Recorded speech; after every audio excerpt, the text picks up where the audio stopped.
Hello everyone, in this video I will show you how to fix League of Legends Wild Rift loading screen stuck. For mobile, iOS and Android quick fixes, first toggle connection, turn off Wi-Fi, and on or switch to mobile data to reset the connection. Then a simple restart can clear temporary glitches.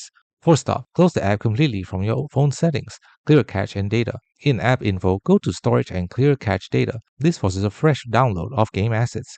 And finally reinstall. Uninstall and reinstall the app for a clean slate. For PC fixes, run as administrator. Right-click on the game shortcut and select Run as administrator.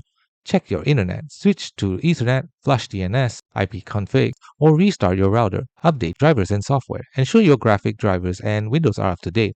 Disable overlays. Turn off Discord, Nvidia, Steam, or other overlays. Repair game files. Use the Riot Client's repair function. Go to Profile icon, Settings, League of Legends, and then select Repair. Check compatibility. Disable compatibility mode in the game's properties. If all else fails, uninstall and reinstall both League of Legends and Riot Vanguard if applicable. So what might be the cause of the issue?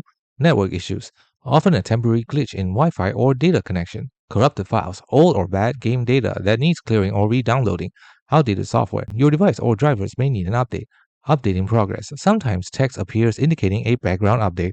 Thanks for watching. Don't forget to like and subscribe for more videos.